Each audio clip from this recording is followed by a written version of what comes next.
Is there a force, a factor, a power, a science, call it what you will, a something which a few people understand and use to overcome their difficulties and achieve outstanding success?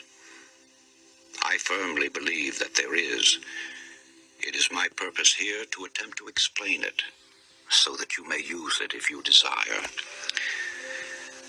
I realize I have run across something that is workable, but I don't consider it as anything mystical except in the sense that it is unknown to the majority of people and is little understood by the average person.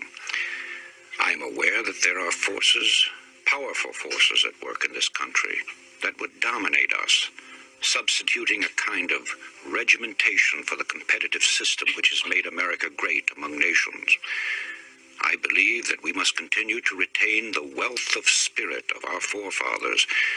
If we don't, we shall find ourselves dominated in everything we do by a mighty few. We'll become serfs in fact, if not in name. I hope this work will help develop individual thinking and doing. Some may call me a crackpot or a screwball. I'm well aware of that.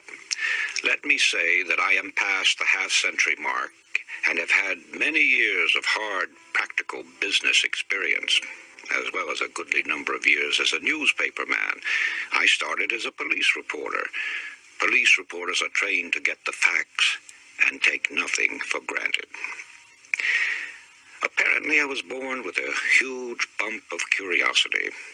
I've always had an insatiable yearning to seek explanations and answers. This yearning has taken me to many strange places, brought to light many peculiar cases, and has caused me to read every book I could get my hands on, dealing with religions, cults, and both physical and mental sciences. I have read literally thousands of books on modern psychology, metaphysics, ancient magic, voodooism, yogism, theosophy, Christian Science, unity, truth, new thought, and many other dealings. It's what I call mind stuff. Many of these books were nonsensical, others strange, and many very profound. Gradually, I discovered that there is a golden thread that runs through all the teachings and makes them work for those who sincerely accept and apply them. That thread can be named in a single word: belief. It is the same element or factor, belief, which causes people to be cured through mental healing, enables others to climb the ladder of success, and gets phenomenal results for all who accept it. Why belief as a miracle worker is something that cannot be satisfactorily explained, but have no doubt about it. There's genuine magic in believing. The magic of believing became a phrase around which my thoughts steadily revolved. I've tried to put down these thoughts as simply and as clearly as I could, so that everyone can understand. My hope is that anyone who listens will be helped in reaching their goal in life. I would like to start by relating a few experiences of my own life, with the hope that by hearing them you will gain a better understanding of the entire science. Early in 1918, I landed in France as a casual soldier, unattached to a regular company. As a result, it was several weeks before my service record necessary for my pay caught up with me. During that time, I was without money to buy gum, candy, cigarettes, and the like. Every time I saw a man light a cigarette or chew a stick of gum, the thought came to me that I was without money to spend on myself.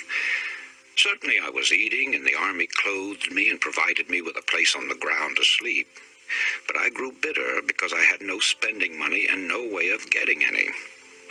One night, en route to the forward area on a crowded troop train, sleep was out of the question. I made up my mind then that when I returned to civilian life, I would have a lot of money. The whole pattern of my life was altered at that moment. I didn't realize it then that at that moment I was laying the groundwork for a new direction in my life. Groundwork that would unleash forces that would bring accomplishment. As a matter of fact, the idea that I could, with my thinking and believing, develop a fortune never entered my mind.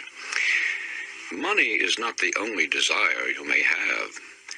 It doesn't matter to what end this science is used, it will be effective in achieving the object of your desires. And in this connection, let me tell another experience. Some years ago, I decided on a trip to the Orient and sailed on a ship called the Empress of Japan. Something was working for me on that trip. I had no claim to anything but ordinary service. However, I sat at the executive officer's table and was frequently his personal guest in his quarters as well as on inspection trips through the ship. Well, naturally, the treatment I received made a great impression on me, and in Honolulu, I often had the thought it would be nice to receive comparable treatment on my journey home on another ship.